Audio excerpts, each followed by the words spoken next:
बारिश आधी रात से ही रुक चुकी थी। घड़ी में 2:07 हो रहे थे जब चारों दोस्तों ने अटारी में मिला वो पुराना संदूक खोला। आरव ने धीमी आवाज में कहा, मैं पहले ही चेतावनी दे रहा हूं, इसके ऊपर साफ लिखा था आधी रात के बाद मत खोलना। कबीर मुस्कुराया, तो हम बिल्कुल सही टाइम पर हैं। डिब्बे पर उभरे हुए काले अक्षरों में नाम लिखा था, द क्रॉसिंग। अंदर एक पीली पड़ी रूल बुक थी। आरव ने पढ़ना शुरू किया। केवल 4 खिलाड़ी। खेल शुरू होने के बाद इसे खत्म करना अनिवार्य है।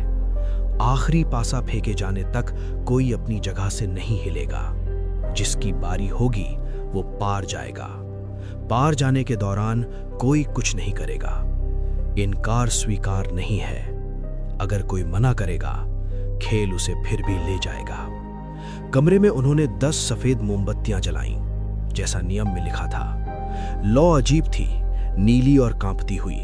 कबीर ने पहला पासा फेंका, 6। उसकी गोटी खुद ब खुद आगे बढ़ी और अगले ही सेकंड कबीर गायब। न धुआं, न चीख, बस खाली जगह। तीनों जम गए। 3 सेकंड बाद धड़ाम। कबीर वापस अपनी जगह पर गिरा, चेहरा पीला, सांस तेज। वो कमरा, काली दीवारें और कोई मेरे पीछे सांस ले रहा था। पासा खुद फिर घूम गया। 3। मीरा की बारी। रुको, वो बोल भी नहीं पाई। गायब। कमरे की हवा भारी हो गई। मोमबत्तियों की लौ लंबी होने लगी। मीरा लौटी तो कांप रही थी। कोई मेरे पीछे खड़ा होकर गिन रहा था, 1, 2, 3। अब डर मजे से आगे बढ़ चुका था। पासा फिर घूमता है। 4। रिया की बारी।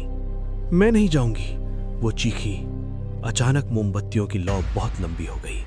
रूल बुक की आखिरी पंक्ति गहरी काली स्याही से चमक उठी, रिफ्यूजल इज नॉट एक्सेप्टेड। रिया हवा में खिंच गई। जब लौटी, उसकी आंखों में आंसू थे। वहां हम चारों खड़े थे, पर हमारे चेहरे नहीं थे। अब सिर्फ आरव बचा था। पासा घूमता है। 5। आरव पार गया। वही कमरा, टूटी हुई दीवारें, नीली आंख जैसी एक मोमबत्ती, चारों तरफ साए, बिना चेहरे के। जहां आंखें होनी चाहिए थीं, वहां खाली अंधेरा। उसके कान में फुसफुसाहट हुई, 4 आए, 4 रहेंगे। वो वापस कमरे में गिरा, हांफते हुए बोला, वो हमें जानता है।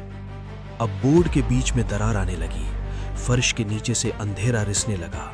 रूल बुक में नई पंक्ति उभरी, जो अंतिम होगा वही वर्तमान द्वार बनेगा। गोटियां अपने आप सेंटर की ओर बढ़ने लगी। पासा खुद ब खुद घूम रहा था। 2। कबीर की गोटी सबसे पहले सेंटर पर पहुंची। कमरा एकदम शांत। कबीर मुस्कुराया, मैं जीत गया। लेकिन खेल खत्म नहीं हुआ। कबीर की त्वचा फटने लगी। अंदर खून नहीं था, सिर्फ वही गहरा अंधेरा। उसकी आवाज बदल गई, द्वार खुल चुका है। फर्श टूट गया। अटारी गायब हो गई। चारों उस दूसरी दुनिया में खड़े थे। साए अब उनके और करीब थे। 3 खाली जगहें उनके बीच मौजूद थीं। अचानक अंधेरे से हाथ निकले। आरव, रिया, मीरा, तीनों को खींच लिया गया। वे अब सायों की कतार में खड़े थे, स्थिर, बेजान, खाली आंखों के साथ। कबीर बीच में खड़ा था। फिर वो पूरी तरह अंधेरे में बदल गया।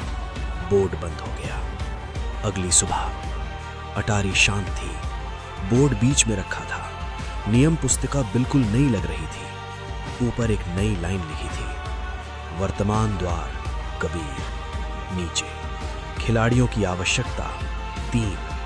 नीचे से दरवाजा खुलने की आवाज आई, कदमों की आहट। पासा धीरे से अपने आप घूम गया। खेल फिर से शुरू होने के इंतजार में।